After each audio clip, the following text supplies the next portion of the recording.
Assalamualaikum warahmatullahi wabarakatuh.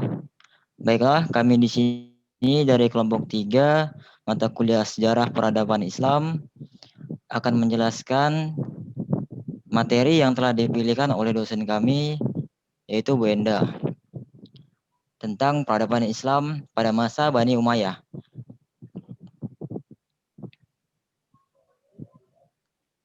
Baiklah, dengan anggota saya sendiri Muhammad Fatoni Aryadi dengan NIM 2006051110182, Salman Al-Farisi, Ilham Sodik, dan Rizky Uloyo Jati.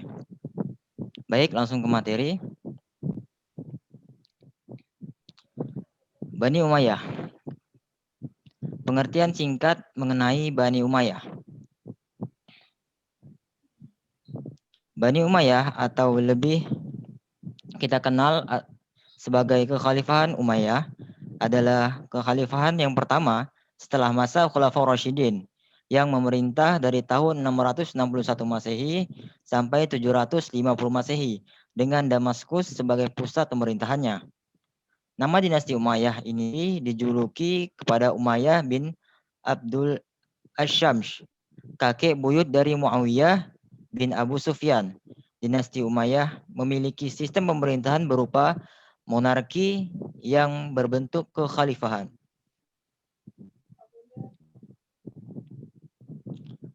Kemudian yang kedua, sejarah peradaban Islam tersebut. Keluarga Bani Umayyah mulai menjadi penting dalam sejarah Islam setelah dipilihnya Utsman bin Affan, salah satu kerabat dari keluarga Bani Umayyah, menjadi khalifah pada tahun 644 Masehi. Sebelumnya Muawiyah bin Abu Sufyan yang kemudian mendirikan kekhalifahan Bani Umayyah diangkat sebagai gubernur Syria oleh Khalifah Umar bin Khattab pada tahun 639 Masehi.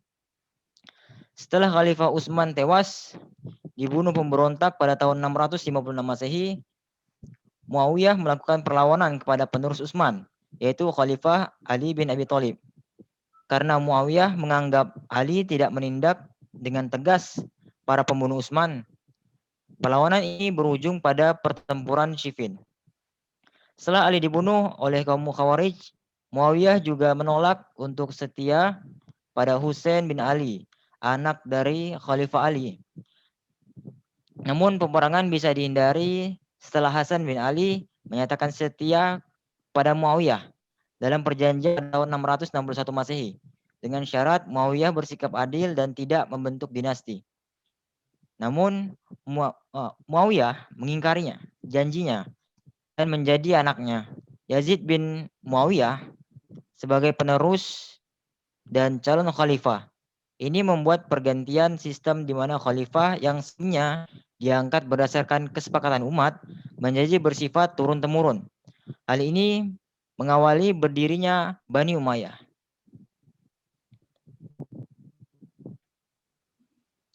Kemudian yang ketiga yaitu pola pemerintahan pada masa dinasti Bani Umayyah.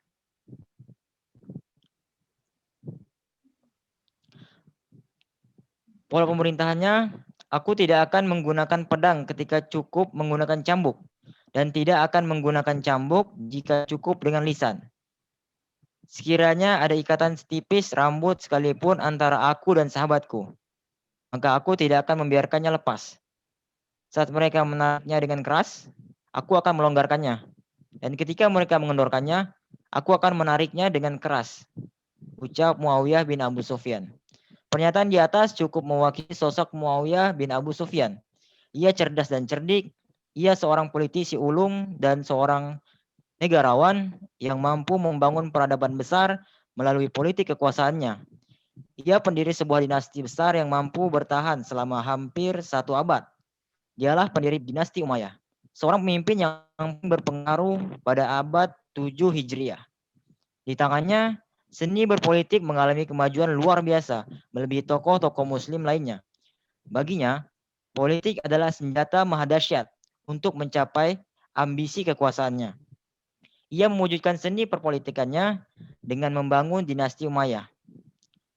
dan corak kepemimpinannya pemerintah Bani Umayyah pada tahun 41 Hijriah atau 661 Masehi berbeda dengan kepemimpinan masa-masa sebelumnya, yaitu masa pemerintahan Khulafaur Rasyidin. Pada masa pemerintahan Khulafaur Rasyidin dipilih secara demokrasi dengan kepemimpinan karismatik yang demokrasi, sementara dengan para penguasa Bani Umayyah diangkat secara langsung oleh penguasa. Sebelumnya dengan menggunakan sistem monarki hereditas. Baik, yang keempat ialah ekspansi wilayah pada masa dinasti Bani Umayyah.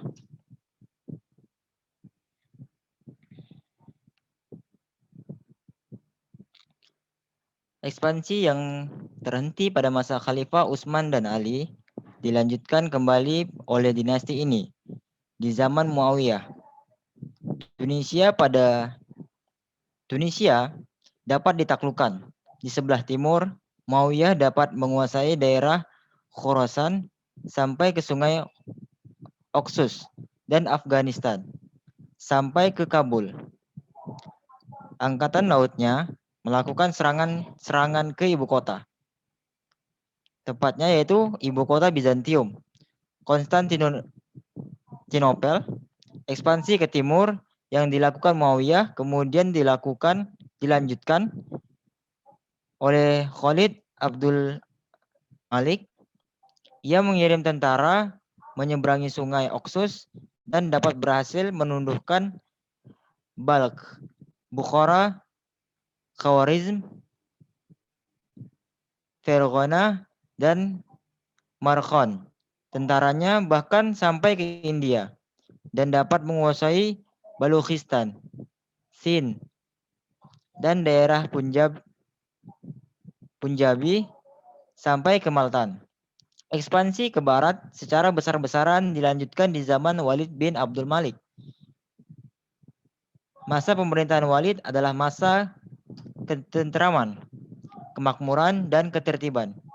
Umat Islam merasa hidup bahagia pada masa pemerintahannya yang berjalan kurang lebih 10 tahun itu. Tercatat suatu ekspedisi militer dari Afrika Utara menuju wilayah barat daya benua Eropa, yaitu pada tahun 711 Masehi. Setelah Aljazair dan Maroko dapat ditaklukkan, Tariq bin Ziyad, pemimpin pasukan Islam, menyeberangi selat yang memisahkan antara Maroko dengan benua Eropa dan mendapatkan suatu tempat yang sekarang dikenal dengan nama Gibraltar atau Jabal Tariq. Dengan keberhasilan ekspansi ke beberapa daerah baik di timur maupun barat, wilayah kekuasaan Islam pada Bani Umayyah sangat luas. Daerah-daerah tersebut meliputi Spanyol, Afrika Utara, Syria, Palestina, Jazirah Arab, Irak, sebagian Asia Kecil, Persia, Afghanistan, daerah yang sekarang disebut Pakistan, Turkmenia, Uzbek, dan Kirgiz di Asia Tengah.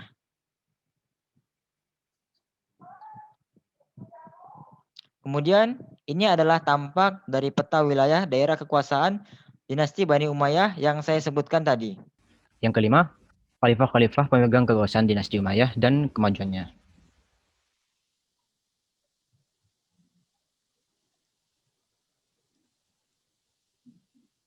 Belas khalifah Bani Umayyah.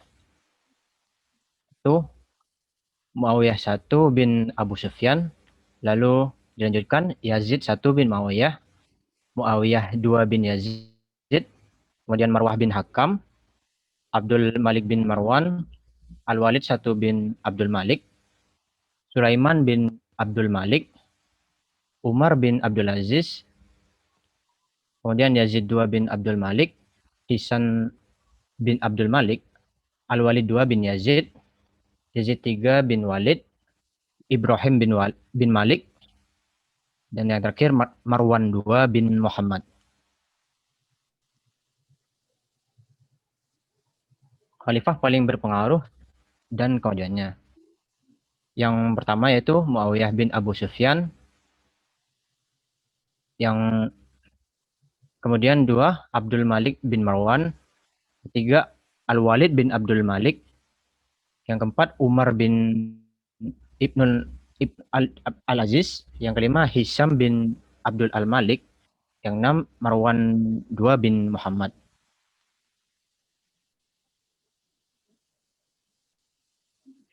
Kemajuan dinasti Bani Umayyah pada masa Muawiyah. Muawiyah mulai mengubah koalisi kesukuan Arab menjadi sebuah sentralisasi monarkis, memperkuat barisan militer dan memperluas kekuasaan administratif, merancang alasan-alasan moral dan politis yang baru demi kesetiaan terhadap khalifah, berusaha menertibkan kebijakan militer dengan tetap mempertahankan panglima Arab yang memimpin pasukan kebangsaan Arab, meningkatkan pendapatan negara dari penghasilan pribadinya, dari lahan pertanian yang diambil oleh dari Bizantium dan Sasania, dan dari investasi pembukuan tanah baru dan irigasi. Kebijakan politik dan kekuasaan finansial yang ditempuhnya berasal dari nilai-nilai tradisi Arab, seperti konsiliasi, konsultasi, kedermawanan, dan penghormatan terhadap bentuk-bentuk tradisi kesukuan, lalu perluasan kekuasaan.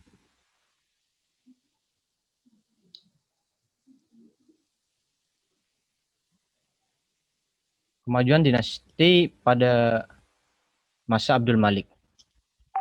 Mencetak mata uang logam, menggantikan mata uang Bizantium dan Sasania. Mata uang yang baru ini menghilangkan simbolisme Kristen dan Zoroastrian dan memperkenalkan model koin yang terbuat dari emas dan perak yang bertuliskan huruf Arab, simbol kedaulatan negara. B. Berhasil mempersatukan umat Islam yang terpecah-pecah. C. Menetapkan bahasa Arab sebagai bahasa resmi sehingga besar pengaruhnya bagi perkembangan dunia ilmu pengetahuan, berkembangnya pesat sastra Arab, dan terbinanya persatuan umat Islam. D. Mendirikan lembaga mahkamah tinggi. E. Berkembangnya seni arsitektur. F. Mendirikan berbagai industri. Mendirikan sejumlah bangunan monumental. Abdul Malik menetapkan Yerusalem sebagai kota suci bagi umat Islam, dan Masjid Kubah Batu, Al-Kubah Al-Sakhra, dibangun pada tanah peribatan umat Yahudi kuno. A. Pada masa pemerintahan Al-Walid, dibangun beberapa masjid baru di Madinah dan di Damaskus. I. Berhasil menundukkan Balkh, Bukhara, Khawarizm, Fergana, dan Samarkand. Tentaranya bahkan sampai ke India dan dapat menguasai Belukistan, Sind, dan daerah Punjab sampai ke Maltan.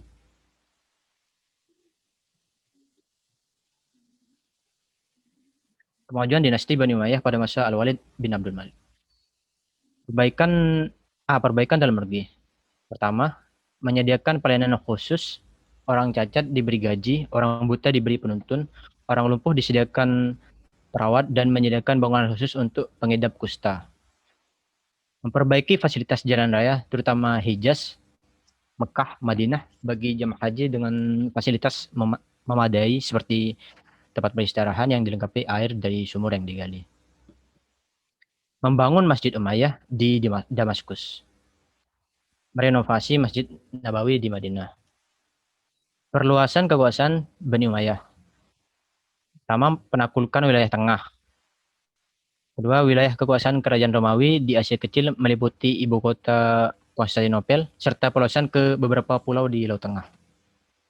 Lalu penaklukan wilayah Afrika Utara. Wilayah Afrika Utara sampai ke Atlantik dan menyeberangi Selat Jabal Tariq, Selat Gibraltar.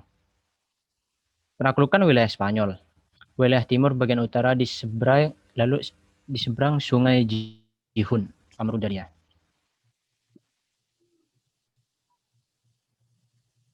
Kemajuan dinasti Bani Umayyah pada masa Umar bin Abdul Aziz. Umar memberikan hak untuk ikut berperan aktif di dalam dewan-dewan, lembaga-lembaga, kepada seluruh pasukan muslim yang aktif, baik Arab maupun non-Arab. Hubungan pemerintah dengan golongan oposisi, kaum Khawarij dan Syiah, membaik pada masa pemerintahan Khalifah Umar Ibnu Abdul Aziz pada tahun 98 sampai 101 Hijriah atau 717 Masehi sampai 720. memberlakukan prinsip dalam sistem perpajakan yang didasarkan atas asas persamaan antar Muslim, Arab, dan Muslim non-Arab. Meskipun Khalifah Umar menetapkan bahwa pajak bukan sebuah fungsi dari status individual. Muslim Arab diharapkan membayar pajak tanah dan demikian pula Muslim Arab harus membayar pajak tanah-tanah mereka secara penuh. Umar menyadari bahwa dominasi sebuah etnis terhadap etnis lain adalah suatu anakronistik. Oleh karena itu, antagonisme antara Arab dan non-Arab segera ia hapuskan dan menjadikannya sebuah kesatuan Muslim yang universal. Ia memberinya kebebasan kepada penganut agama lain untuk beribadah sesuai dengan keyakinan dan kepercayaannya. Di masa ini terjadi usaha pembukuan hadis-hadis yang sebelumnya tidak dilakukan secara sistematis. Inilah jasanya yang sangat monumental atau bersejarah yang patut dikenang.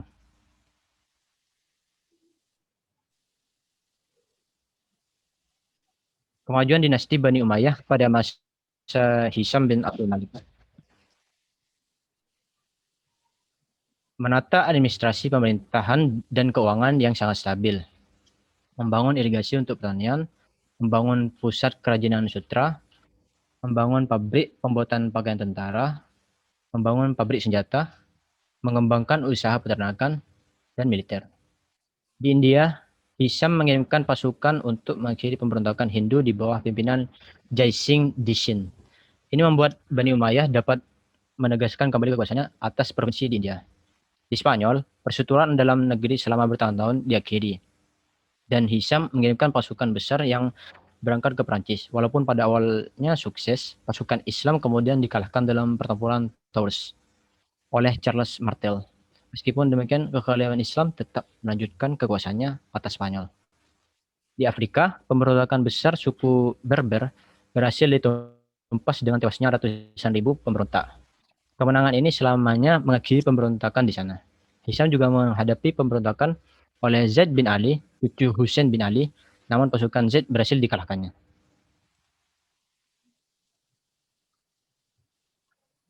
Marwan bin Muhammad. Setelah dibaiat sebagai khalifah, ia mencoba memperbaiki keadaan pemerintah yang sudah kacau. Ia mencoba memperbaiki pemerintahan yang sudah rusak, tetapi bukannya membaik, malah menjadi hancur. Pada masa ini, kekuatan kaum pemberontak diantaranya diwakili kaum Khawarij dan keturunan Abbas bin Abdul Muthalib semakin kuat. Kaum Abbasiyah berani memproklamirkan berdirinya dinasti Abbasiyah 129 Hijriah atau 446 Masehi yang dipimpin oleh Ibrahim. Marwan berhasil menangkap dan membunuhnya, namun Ibrahim digantikan oleh Abu al-Abbas As-Saffah yang lebih kuat dan didukung oleh kaum Syiah dan Khorasan pada tahun 131 Hijriah atau 748 Masehi. Terjadilah pertempuran besar antara pasukan As-Saffah dan Marwan di Sungai Zab. Marwan melarikan diri dan terbunuh pada tahun 132 Hijriah. Pada tahun ini pula, tepatnya hari Kamis tanggal 30 Oktober, Asifah dibaiat menjadi khalifah pertama Bani Abbasiyah. Ia berhasil merebut kekuasaan pemerintah dari tangan dinasti Umayyah. Dengan terbunuhnya Marwan, maka hancurlah kerajaan dinasti Umayyah Jilid 1. Namun, ada salah seorang keturunan dinasti Umayyah Jilid 1 yang berhasil melarikan diri dari kejaran pasukan Abbasiyah, dan kelak ia akan membangun kerajaan besar dinasti Umayyah Jilid 2 di Andalusia. Baiklah, segitu saja dari saya. Materinya akan dilanjutkan oleh teman saya, Salman Al-Farizi. Baik, terima kasih untuk Saudara Ilham. Saya akan melanjutkan materi dari sebelumnya, yaitu untuk materi ke-6, kemajuan. Kemajuan peradaban Islam dan perekonomian pada masa Bani Umayyah. Perkembangan Islam pada masa Bani Umayyah. Dalam upaya perluasan daerah kekuasaan Islam pada masa Bani Umayyah, Muawiyah selalu menggerakkan segala kekuatan yang dimilikinya untuk merebut kekuasaan di luar Jazirah Arab. Antara lain, upayanya untuk terus merebut kota Konstantinopel. Ada 3 hal yang menyebabkan Muawiyah terus berusaha merebut Byzantium. Pertama, karena kota tersebut adalah merupakan basis kekuatan Kristen Ortodoks yang pengaruhnya dapat membahayakan perkembangan Islam. Kedua, orang-orang orang-orang di Bizantium sering melakukan pemberontakan ke daerah Islam. Ketiga, di Bizantium termasuk wilayah yang memiliki kekayaan yang melimpah. Pada waktu Bani Umayyah berkuasa, daerah Islam membentang ke berbagai negara yang berada di benua Asia dan Eropa. Kemajuan di bidang politik dan pemerintahan. Politik.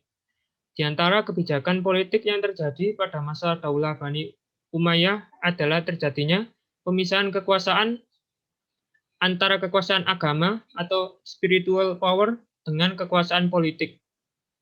Amirul Mukminin hanya bertugas sebagai khalifah dalam bidang politik, sedangkan urusan agama diurus oleh para ulama. Kemudian dalam bidang pemerintahan, perubahan sistem pemerintahan. Bentuk pemerintahan berubah dari yang sebelumnya demokrasi menjadi monarki atau kerajaan atau dinasti. Kemudian yang kedua, administrasi pemerintahan. Terdapat 4 diwan atau departemen kementerian yang berdiri pada Daulah Bani Umayyah, yaitu 1. Diwan Rasail yang bertugas sebagai urusan administrasi dan surat, kemudian Diwan Khoraj yang berfungsi untuk urusan keuangan, kemudian yang ketiga Diwan Jun yang memiliki urusan kemiliteran, kemudian Diwan Khotam yang bertugas sebagai untuk mengurusi urusan dokumentasi, dan Diwan Khodli. Kemudian kemajuan dalam bidang lambang negara dan bahasa resmi administrasi pemerintahan.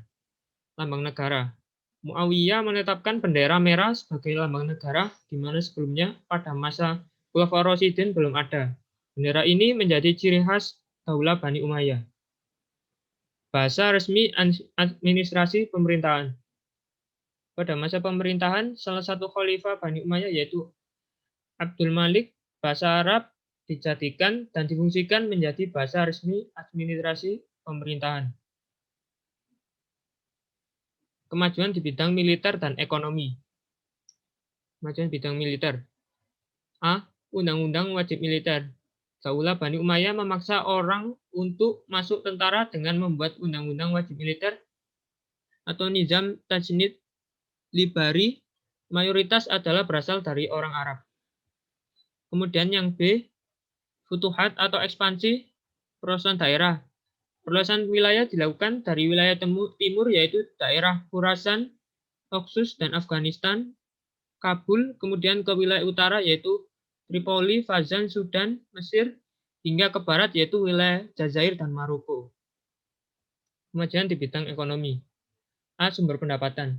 Sumber uang yang masuk pada zaman Daulah Bani Umayyah sebagiannya diambil dari dharaib atau kewajiban yang harus dibayar oleh warga negara.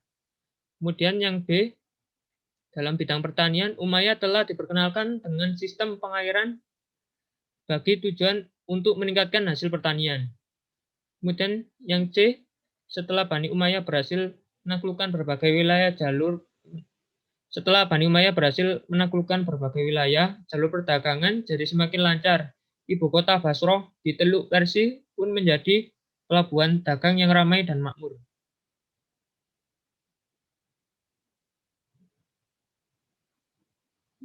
Baik, selanjutnya akan dilanjutkan oleh teman saya,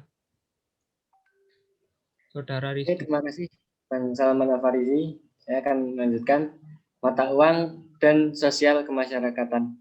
Mata uang pada masa Abdul Malik,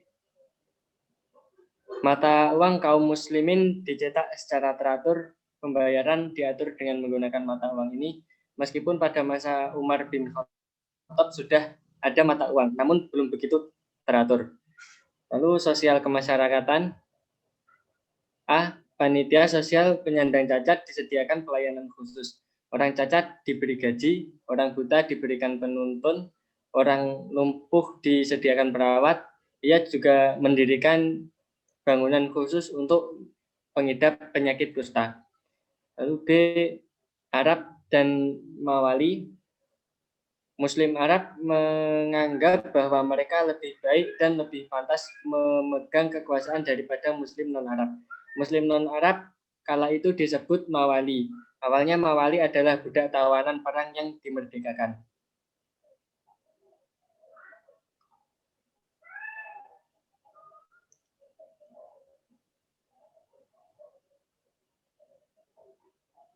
Lanjut.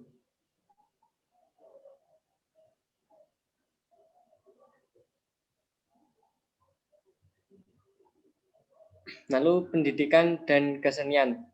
Pada pendidikan disediakan tempat-tempat pendidikan antara lain A. Kutab, tempat anak-anak belajar menulis dan membaca, menghafal Al-Quran, serta belajar pokok-pokok ajaran Islam. B. Masjid. Pendidikan di masjid merupakan lanjutan dari kutab. Pendidikan di masjid terdiri dari 2 tingkat. Pertama, tingkat menengah dididik oleh guru formal, dan kedua, tingkat tinggi yang dididik oleh ulama dalam bidangnya. C. Arabisasi. Adanya gerakan penerjemah ke dalam bahasa Arab atau Arabisasi buku. D. Baitul Hikmah. Baitul Hikmah merupakan gedung pusat kajian dan perpustakaan. Lalu kesenian, majelis sastra. Majelis sastra adalah tempat atau balai pertemuan untuk membahas kesusastraan dan juga tempat berdiskusikan mengenai urusan politik. Majelis ini hanya ditunjukkan bagi sastrawan dan ulama terkemuka. Lalu B. Arsitektur. Pada masa Walid dibangun sebuah masjid agung yang terkenal dengan sebutan Masjid Damaskus. Kubah As-Sahra di Yerusalem dibangun oleh Abdul Malik pada tahun 691. Merupakan bangunan masjid pertama kali ditutup dengan khutbah. Pada abad ke-7, Walid Ibnu Abdul Malik juga membangun Masjid Agung di Syria berdasarkan nama penguasa dinasti Umayyah.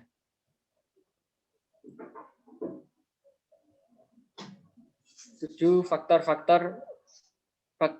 kemajuan dan runtuhnya masa dinasti Umayyah. Faktor internal penyebab kemajuan umat Islam pada Bani Umayyah. Yang pertama, konsistensi dan istiqomah umat Islam kepada ajaran Islam. Yang kedua, ajaran Islam yang mendorong umatnya untuk maju. Yang ketiga, Islam sebagai rahmat seluruh alam. Yang keempat, Islam sebagai agama dakwah sekaligus keseimbangan dalam menggapai kehidupan duniawi dan ukhrawi. Adapun faktor eksternal penyebab kemajuan umat Islam pada masa Bani Umayyah antara lain sebagai berikut. 1. Terjadinya asimilasi antara pedagang antara bangsa Arab dan bangsa-bangsa lain yang lebih dahulu mengalami perkembangan dalam ilmu pengetahuan.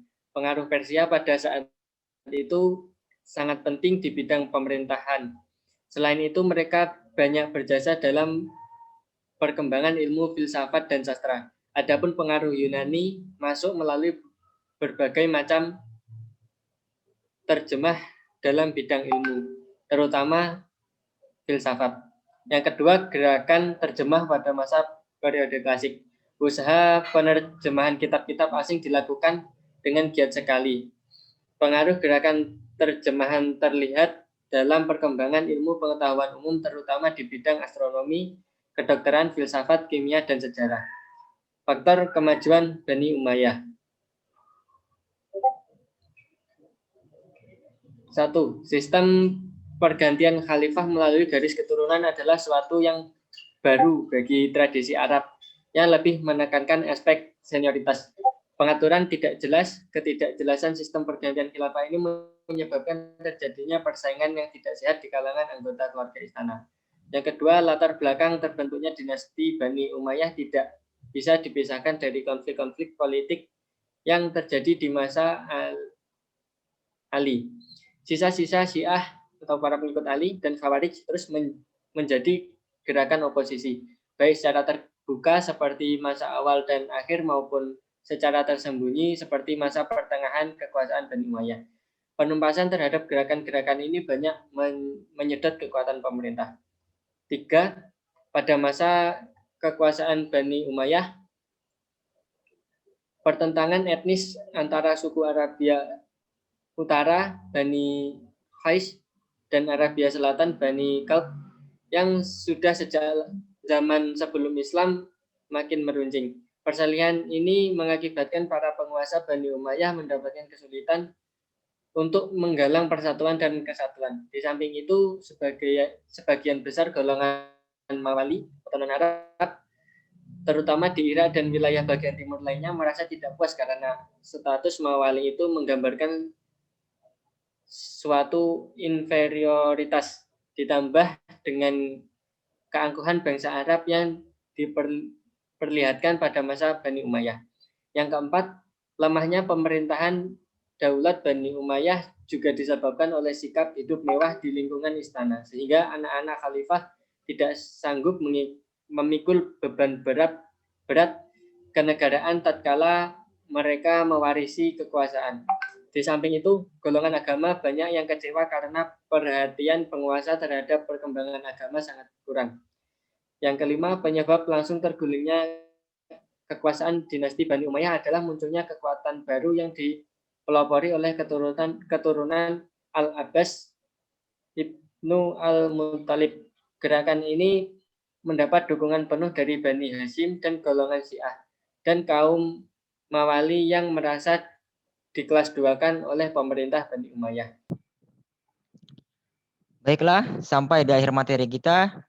Terima kasih atas perhatiannya untuk kelompok kami. Dan jikalau ada pertanyaan, silahkan diajukan pada saat pertemuan kita di hari Jumat nanti. Kita diskusikan bersama dan jawab bersama agar menerima materi yang bermanfaat insya Allah dan mendapatkan ridho dari Allah Subhanahu wa taala. Sekian dari kelompok kami. Saya tutup. Wassalamualaikum warahmatullahi wabarakatuh.